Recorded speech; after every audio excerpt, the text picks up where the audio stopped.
Hey everyone, and welcome to an overview here on your discussions in cultural anthropology, Anthropology 102. What I wanted to do with this video is to give you an overview, and if you're brand new to online education, if you haven't done these types of discussions in the past, I think this could be a helpful video in terms of orienting you here at the beginning of our class in terms of what discussions are, their main purposes, some strategies for success in terms of approaching your discussions in this class. So if we jump onto the class here to get started with discussions, and you know this from watching the navigation videos, you could either click on the discussions tab or on the modules. If you click on the modules, everything is sequential. So starting with week 1, you could just click on week 1 discussions. Once you do that, it takes you to the discussion board. So the first thing you're going to see when you go to a discussion board is that there's a series of topics. So these are preset topics that I've loaded in for you. If you want to, you could always click on any of these topics below here, and that will thread your discussions in order. So what I recommend is that if you are first looking at your discussions for a given week in this class, first you see what's been posted. So there could be a preset topic by me or one of your classmates. The only thing I'm asking, I'm not really concerned about whether you apply to the preset discussions, to a classmate discussion, or create your own. The key thing is that you make sure that you thread your discussions correctly, and so I really want to emphasize that in this class. Again, if you want to start a new discussion, you would hit reply at the top, and you could type in your topic, and if your topic has a particular focus, I recommend that you bold that just so that it helps us see visually on the page exactly what your discussion topic is. I'm going to hit cancel because I don't want to actually do that. So you might be wondering right now, well, what is a discussion? What does it really mean? I've never taken an online class. So a discussion is exactly what it says. It's a conversation that we have about a given topic for the week. Typically, what's going to happen is that topic is going to connect to one of our readings or key themes for that week. And I'm going to talk in just a second about how you should approach in terms of thinking about the topic and how to be more successful using some of the information available to you from readings, links, additional readings, media, and so forth. So as I mentioned, what a discussion is a conversation. So if I teach a traditional class here at the college, I'm just right outside of the room B103, we would meet at a certain time. It would be synchronous, meaning we all meet at the same time and have a conversation. What I would typically do in a face-to-face class versus a distance ed class, which this is a fully online class, so we never meet on campus, but in the face-to-face class, we would meet in a room like the one here in B103. I may have a short lecture, I might have a discussion prompt for you.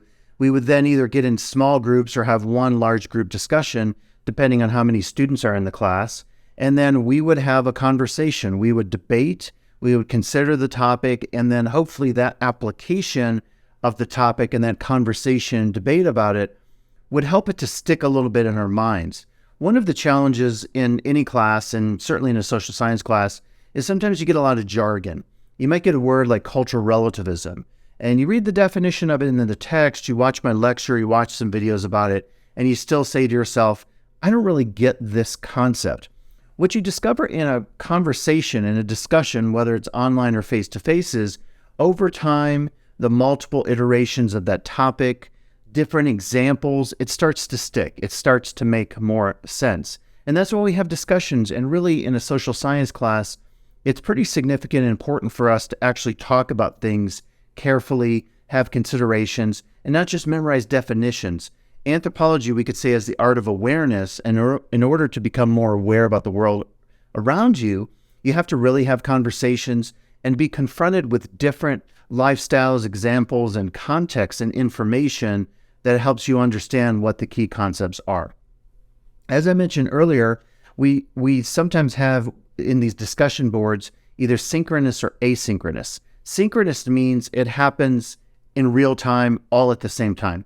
So if you take one of my face-to-face classes, we meet in the classroom, we all talk and have a conversation that's synchronous. It's synced at the same time.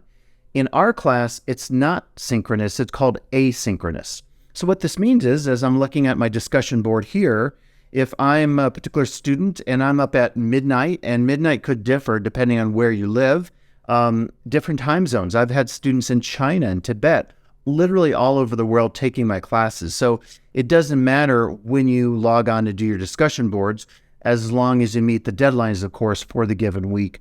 And all these deadlines are always given in California time. What Canvas will do is if you live somewhere else in a different time zone, it will adjust for you. But just be sure you know that the deadlines are always typically in this class on Fridays at 5 p.m. But be sure to check this out. As this video gets older over the years that I've recorded it, those deadlines could actually change. So just be sure you look at that. So what this means is if you log on at midnight, if you log on at 5 a.m., at 1 p.m., and you hit reply, whatever time you happen to hit reply, another student can read it after you've posted it. So it's asynchronous is what we call it. So it really doesn't matter when you do the post as long as you do it. So this is what you're going to see for the week. You're going to see this discussion board. Now you might wonder, what are some purposes for discussions? I've explained what they are. Here's a few purposes I jotted down today. I mean, one is to have a conversation or debate about a given topic. We're not always going to agree about stuff. We can critically disagree in this class. But as I mentioned earlier, it's a great way to learn concepts without just memorizing definitions, which I think can be a pretty worthless endeavor. So conversation and debate is one great purpose. Another one is application. As I said to you earlier, it's really important to apply everything we learn in cultural anthropology.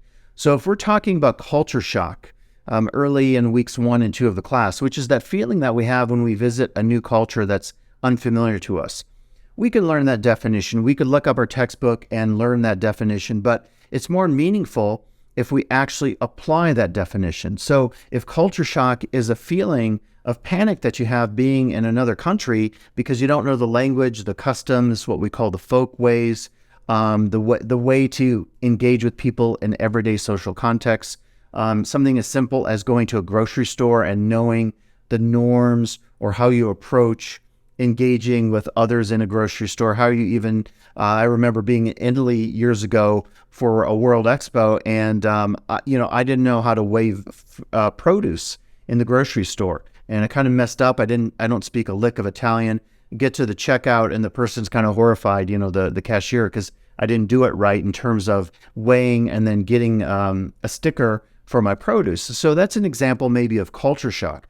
Over time, you would learn how to deal with learning about the local culture, learn the language, learn the customs, and observe and interact with people and adapt over time in that new culture. So right there, if I have a conversation with you about culture shock here in the discussion board, that's a much better application of the idea than simply doing a definition of it.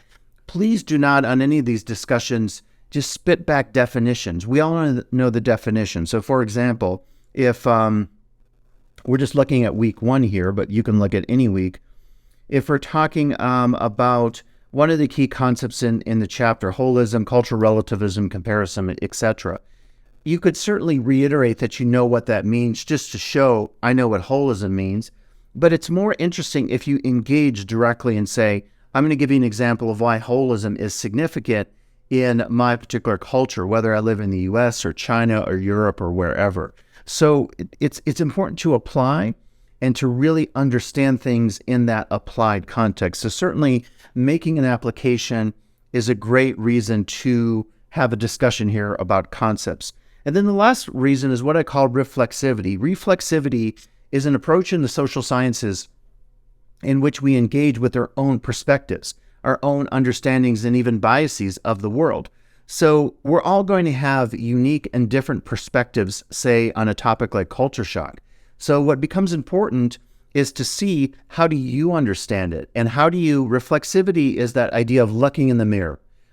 Symbolically, you hold the mirror up and you say, okay, who am I really? And hopefully that can lead to changes and to tolerance and to understanding. There's a lot of hatred and vitriol, certainly in American society, that we see. And so hopefully being more reflexive and looking at your own perspective and challenging your own perspective and your own biases and opinions that you have as an individual growing up in any culture around the world is another reason to engage in these discussions here in your discussion board. So those are some reasons to really engage in discussions. Now, one reminder, I mentioned earlier, one reminder is to properly thread your discussion. So when you go on here, just make sure if you want to reply to the same topic, you reply there versus at the top, which is a brand new discussion. So be sure you know that. And then secondly, is to be courteous. We're not going to agree on all the issues in this class. We're totally going to disagree. Whether we're talking politics, gender, religion, race, ethnicity, any of those issues, we're going to have disagreements. I'm not telling you to self-censor. I'm not telling you to, sort of be quiet if you have an opinion. But what I'm saying is to be very cautious about how you approach your opinions.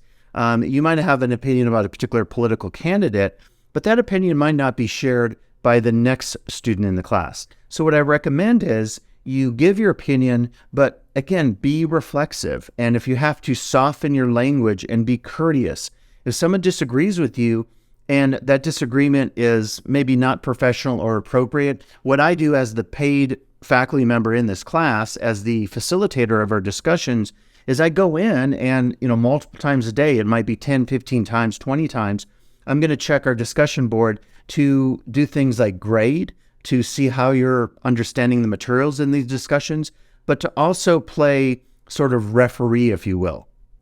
So if someone posts something that I think is over the line, and again, that's a judgment call. I've been teaching for over 30 years full time. And so that is something that I have just given my knowledge as a faculty member in various institutions across the world, really. I've taught in Germany, I've taught K-12, I've taught in Northwest Indiana, I've also taught here at Lake Tahoe Community College. So I'll have that ability to go in and play referee and say, okay, I think that's cool. Or if it's too aggressive, I'll ask you, hey, can you please go in and edit your discussions? And keep in mind, you can always do that. After you post a discussion, you can click on the edit here, and then you can change the wording of something. So if I ask you to do that, just go in and change the wording. Most of us do great in having these conversations, but if there are any issues, I will ask you to go ahead and adapt or change what you've already posted. So the next thing we can talk about here is, what are some tips to success with your discussion boards? Okay, so I'm going to go through kind of a series of steps here and tell you how you might approach your discussions, particularly if you're brand new to an anthropology class or you're brand new to an online class. So the very first thing I recommend you do is click on the discussion board for that week. Be sure you look at the top here, which are the instructions. So for every week, you have to do 2 discussion posts. And again, I'm asking you to check your word count. They will actually tell you the word count here inside of Canvas. So that's kind of good to be able to see the word count right there, so you don't have to actually go in and do your own word count using an external tool or something like that. So the first thing I recommend you do after you've read the instructions at the top is you get a lay of the land before you post, because we want to keep the threads all in the right order in terms of one topic goes with one topic, and we don't have the same topic being discussed in 5 different discussion threads. Just get the lay of the land and see what's available. So you're going to see the first thing when you log on for the given week, you're going to see all my preset topics. If we have some students who have already posted topics, you're also going to see those. So the purpose of this is just getting a sense of what conversations have already started, to see what we're engaging in, what we're talking about this week. By all means, if you have a topic that is not considered by one of my preset topics or another student's topics, you can always include it. You can just hit reply here. The only key is that it relates to the content of our given week that we're working on. So how do you find the content for the given week? The easiest way is to go to modules. Again, modules have all the information in the class laid out for you sequentially. The organization of each of the weekly modules is always exactly the same because the consistency helps you out. So you're always going to see the main topic, you'll get the learning objectives, the reading, you'll get any media, my lecture, the discussion board, any quizzes, and then that last new feature I started in 2023 called Anthropology and Us. So a good tip here is to start going through that weekly work. So anything that is in a given module, in this case week 1, is fair game. One thing you can do is start at the very beginning, and you'll remember that trick. You can always click on the next button and it'll take you to the next content area, whatever it is. So the first thing here is very useful though. I see the objectives for the week. So one of these topics might be good for my discussion board, or I could see that we're going to learn the key topics of anthropology in this first week. So that's really handy to know. Again, if I hit the next button, I can go to the next area. One of the best places to start is always the reading. You should read every chapter that is assigned for the given module. So you go through this and you begin to see the key ideas. So you see the learning objectives. You see a definition of, in this case, anthropology, cultural anthropology. So these are all great opportunities to use these for your discussion boards. Maybe you discover one of the characteristics of culture is symbolic, and you say, hey, that would be a great topic for me to cover this week on the discussion board. So then what you would do is go back to the discussion board. And again, a great place to do this at is the modules. And you would then find week 1 discussion. And then you would go through all the topics to see, I want to talk about symbolism and culture. Is that topic already considered? And so I'm looking through this, thinking about my own culture. Well, I could include it there if I wanted. I could think about my own culture, hit reply, and specifically talk about symbols and how culture is symbolic. And then I would write a discussion post and I would say, the topic I want to consider this week is the idea of culture being symbolic. Just doing this off the top of my head. I have experience with this idea because once I traveled to France and I discovered that, I don't know, I've only been to France once, wine, and I'm just thinking of a book where someone wrote about the symbolism of wine is very symbolic in French culture. What I experienced in my travels was, and then I would write the rest of this, okay?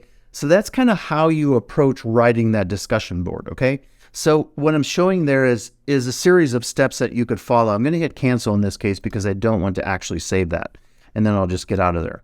So anytime I want to get back to modules, I could look at the next content area. So again, reading the chapter is always going to be key to getting some ideas to consider your discussion boards.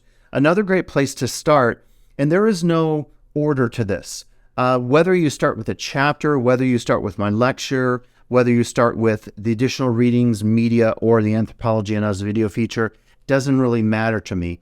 I would say after you read those first discussion topics that we looked at in the weekly discussion board, then start going through the module content. If you want to start at the beginning and hit the next button at the bottom right in Canvas here and do it that way, that's fine. Or you can pick and choose stuff. You could click here on the reading. You could then follow up with the lecture. But the lecture is another great place to go. You just hit play on this. And by the way, this has been doing this. For some reason, it's been saying video is unavailable, but click on that video link and it'll take you directly to YouTube. I don't know why it's doing that, but it's some weird glitch. And I'll see if I can fix that here. But this is a fairly lengthy lecture where I take you through all the topics for the week. If you want to start with this and then do the reading, that might make more sense because I'm kind of giving you the lay of the land. Here's what the text talks about. Here's the additional readings. Here's what the media covers and so forth. So the lecture could be a great place to start each week. So we'll go back to the module content. And another place you could start would be the additional reading. If there are additional bonus readings for the week, in the case of week 1, I don't have any, so you can't look at those. But if ever I do have additional readings, that's another good place to get context that can help you with your discussion boards. Now, another great place would be the media for a given week. And the media means it could be a link, it could be a short video, it could be something I've recorded, it could be a video of another anthropologist. And this is a great place to maybe get some context. So you could, for example, watch Wade Davis in his short video talk about cultural relativism. Watch that, and then after that, you might read the chapter, or you might then go directly to your discussion board and see if there's a previously posted thread on cultural relativism, which I know for week 1 there is, and then write about the Wade Davis video. That's a great way to start with an engagement with us, have a conversation about one of the media forums that you looked at for that week.